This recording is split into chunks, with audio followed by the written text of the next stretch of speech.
Hi, hi, hi! Hello sa inyong lahat. Welcome back to the channel. And today, i-update ko na kayo dito sa nilipatan naming apartment. Medyo matagal din akong hindi nakapag-update kasi nag-recover talaga ako sa pagod. Kasi grabe, sobrang dami pala naming gamit nung lumipat kami. So, yun. Eto, i-update ko na kayo. Medyo naayos na namin yung bahay. Yung apartment. Sabi nga sa inyo, from my previous video, we are from basement apartment to a condo type apartment unit. So, eto. Yan yung door. From the door, ayan, may coat closet lang kami. Yan. Diba? Nilagyan lang namin ng mga ibang hindi naman masyadong nagagamit. Mga stock, ganyan. Tapos yan yung shoe rack. Tapos ito, lagayan lang namin ng, ewan ko, temporary lang siguro to. Lagayan namin ng mga recyclables, yung mga bottles na binibenta namin. Tsaka mga milk cartons, yan. Tapos cleaning stuff. From there, kitchen. Yan. So, napuno yung dishwasher namin. Dishwasher to eh. Nagkaroon pa kami ng ilang, parang 2 days ata na tinatry namin siyang paganahin. Ang naging problema namin dito is hindi pala naka-on yung water source niya.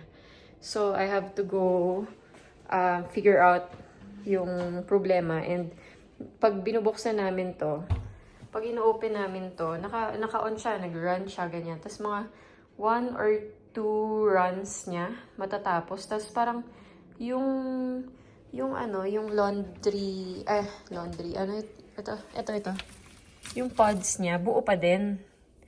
So, ang ginawa namin, check namin, sabi kung saan yung may problema. So, parang naka-isa, dalawa pa kaming runs after that time na sabi namin parang walang water, kaya hindi siya natutunaw. So, ngayon, finigure out ko lang tong part na to. Ito, medyo madumi, pasensya na. Ito yung mga plastic lang to na hindi namin ginagamit mo lang kapag yung galing grocery, ganyan. Anyway, balik tayo. So, ito yung hot and cold. Tapos, itong switch na to, yan yung para sa dishwasher. Nung una, naka-away yan, nakaturo dito, nakaganon.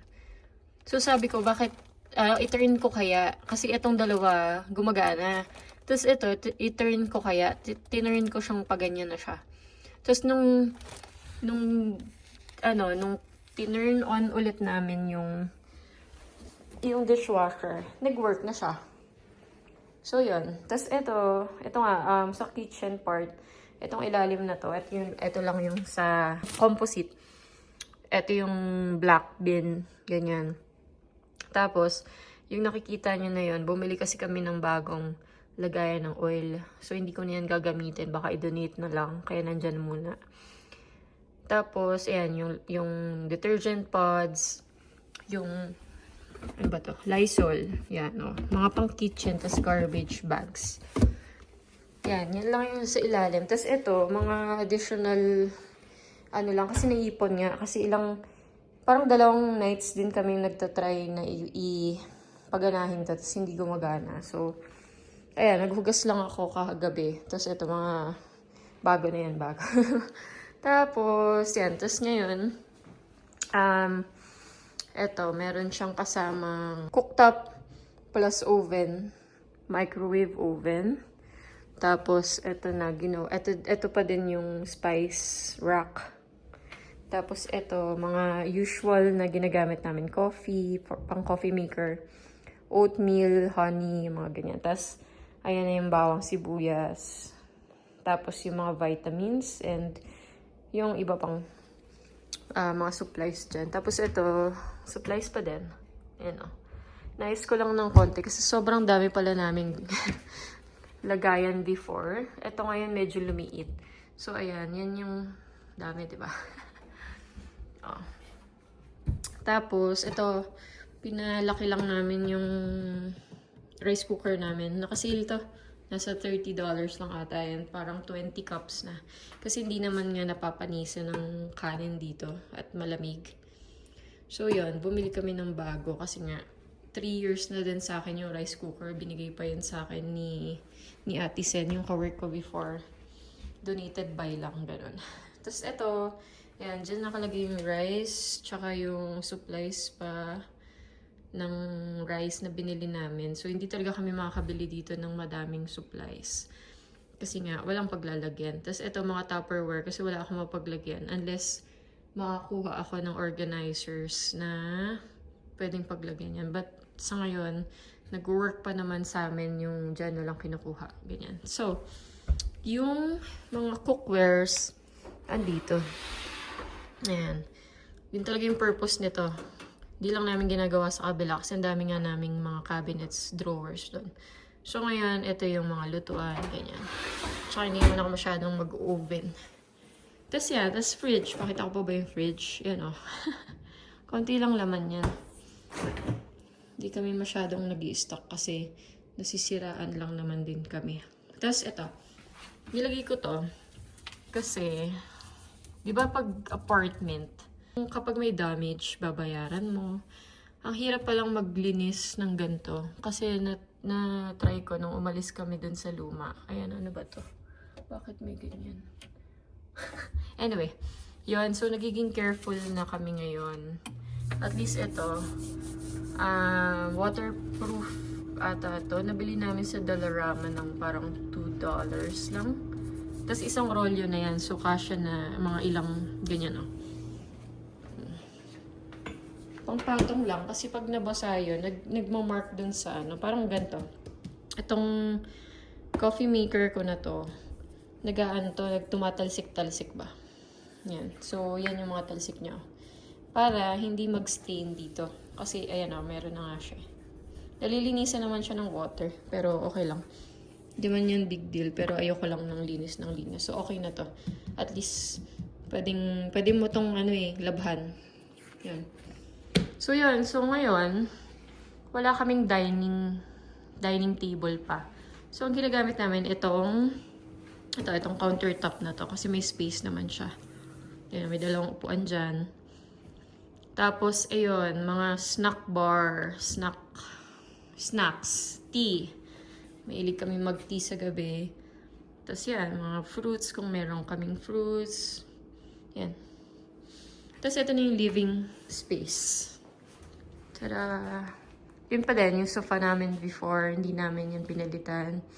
Ito nabili namin saan ba namin nabili to? HomeSense. Mura lang to. Nasa $50 ata. Ano din siya eh. Storage din siya. Hindi ko alam kung nilagyan ng something. Meron na may kumot na sa loob. Anyway, hindi ko nagagalawin. Tapos itong carpet. Merong mga murang carpet sa Bianca Amor liquidation. Ano lang to nabili namin? $43. Ganyan nakalaki. Laki niya, malaki siya. Tapos meron pa mga $39. Yung ito, $49. Meron ding $79. Depende ata sa design. Tapos yan, TV pa din namin. Laptop. Kasi may gagawin ako, pero nakatago yan usually. Tapos dami lang plants din ni Ernst. Ito, TV stand. Nabili naman namin to sa ba namin nabili to? iFurniture.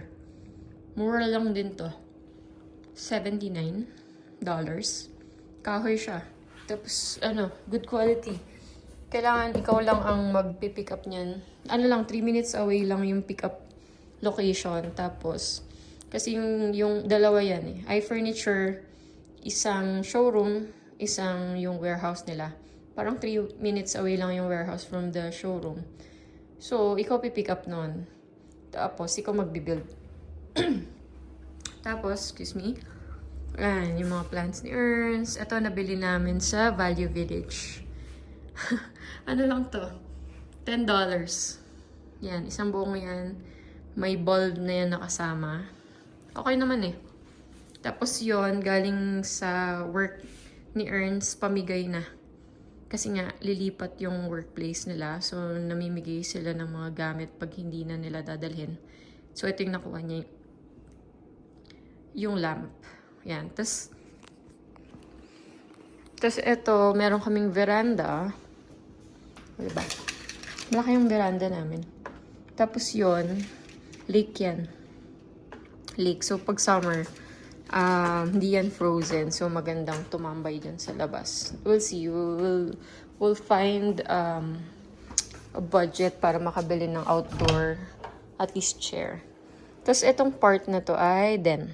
So, ginawa naming storage room / walk-in closet / shoe rack. Wala pa namang kaming bisita. Pero eventually, kapag may bisita kaming darating, syempre, linisin namin yan, i-rearrange na lang namin yung mga bagay.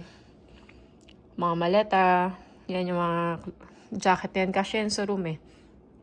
Pag may bisita, eto, pwede tong isang room pa. So, kaya namin pinili tong unit na to kasi yung den niya is parang additional room, extra room, which is good. Mas mas maliit kesa dun sa main room. Okay. So, yan yung den.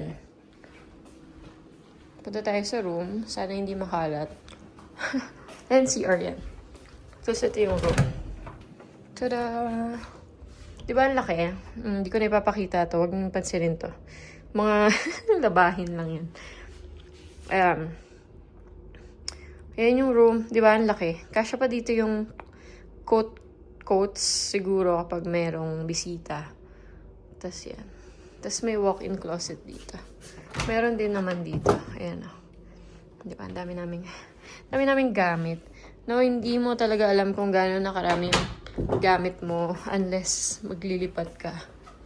Tapos ito yung main switch namin. Ito yung pang mga internet, ganyan. Tapos yung CR. Maganda yung CR. Oh. Naayos na namin. Hello! Yan. So, ito, nabili namin to saan ba namin nabili to? Amazon ata to. Amazon. So, kami lang din ang naggawa niya. Madali lang naman dito yung mga Amazon kasi madaling ayusin. Yan. Tapos, daming drawers. Wala kang laman yung iba eh. Ito pang towels. Hindi pa namin nalalabas yung mga towels. Tapos yan, yung mga stocks, ganyan. Tapos, ito, mga ano lang din. Ayan, syempre, mga sanitary pads, tissue, cleaning stuff, tapos tub kami. Ito, ayan, yung washer and dryer. Nasa loob ng CR. Okay lang naman. Wala namang problema yan. Tapos, itong curtain na to, itong bath curtain or tub curtain, binili namin yan sa Walmart. Dito kasama. May ganito na eh. Pero hindi kasama to. Tapos yan. Tapos ito, hindi rin kasama yan. Binili din namin yan sa Amazon. Mura lang yan. Kasi meron akong voucher from work. So, yun na yung pinambili namin. So, technically, free siya. Wala kami binayaran. Pero, good quality siya. Tapos, yan. Tapos ito, Bianca Amor din yan. Parang $3. A non-sleep mat. Tapos ito, HomeSense ko ata nabili to. Ayan, meron pang hair. Kasi yan yung nakaka-clog sa drain. So, yun yung ayaw mo. 'Di ba? So, yun lang. Update ko ulit kayo kasi very, very short lang tong vlog na to. Kasi nga, hindi ko lang kayo na-update talaga dun sa aming pag-move. Kasi sobrang mabilisan lang. As in, parang 3 days na merong after work, pupunta kami para maglipat ng boxes na kaya ni Aurora or nung car. Tapos, nung Sunday, nung March 1st, yan, tinulungan kami ni Paul tsaka ni Krishna para sa pag-move lahat na ng gamit. Ganyan. So, medyo mabilisan, paguran, kaya hindi na din ako nakasingit ng mga video. So, yun lang. So, by the way, meron tong kasamang gym. Tapos, mamaya mag-gym ako. Bigyan ko kayo ng ilang videos. Tapos, ano pa bang kasama dito? May coffee machine sa baba. So, para sa mga guests, yan. Tapos may playroom. Yan, may billiards, may darts, may yung parang football, ganun. Basta yan. Hindi kami masyadong nagagawi doon. Tapos meron kaming mailbox na sarili. And I think this is a good upgrade sa amin. It's better. It's better upgrade. Redundant ba yung better upgrade? Upgrade. For us, kasi nga, parang parang sa'yo talaga yung unit, you're renting it, aalagaan mo talaga siya. Hindi pa siya nagamit ng iba. We're the first ones to use the units. So, sobrang from construction to user, kumbaga. Ayun, yun lang. Ano pa bang gusto nyo malaman? This is 1 bedroom 1 din. Bayad namin dito is 1,565.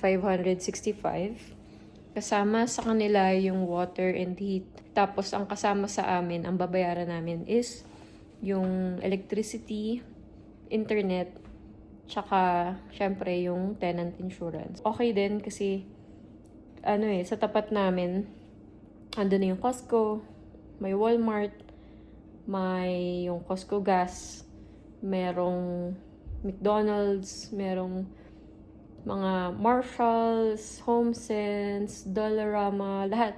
As in, nandun na in one place, tatawid lang kami. So, kahit hindi ka na mag-car. Yun. So, parang for me, convenient siya. Tapos may bus din dito. Ang dumadaan dito yung Max Purple. Yan, papuntang downtown. So, pwede din akong mag-bus if gusto ko.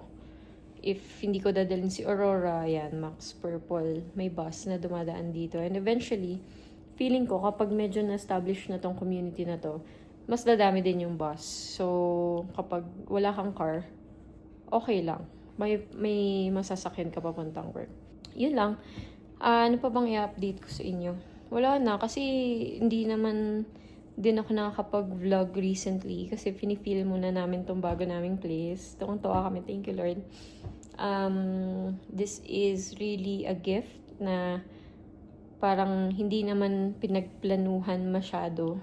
Sadyang kailangan lang talaga. Kung kaya lang na hindi lumipat ng apartment, hindi sana kami lilipat ng apartment. But eventually, parang na-realize din namin ni Ernst na parang it's time for us to move and have our own place na hindi kami yung basement. Kasi pag basement nga, feeling mo nakikitira ka, feeling mo you're not too privileged to do anything. Ganun din naman dito kasi hindi ka naman pwedeng mag-design dito unless hindi ka pwedeng mag-paint, hindi ka pwedeng magdikit-dikit ng kung ano-ano unless kaya mo siyang tanggalin. Like, meron namang mga sticky, yung mga pang-wall na hindi natatanggal yung paint. At least we have our own place na it's a new place. It's a good one. It's better than before. And yun. So, thank you so much guys for watching. And I hope to see you again in the next video with our update. I'll give you some clips of the gym after this. So, please like this video if you want to subscribe also to the channel. I'll try my best to update you guys. Nag-start pa lang tayo dito sa pag-YouTube na to, pero parang feeling ko nag 1 year na ako. But that's okay kasi hindi naman ako consistent mag-upload and also hindi rin naman ako like social media talaga na mag-update, ganyan. But I'm trying my best. I'll see you again next video. Bye! Ting gym.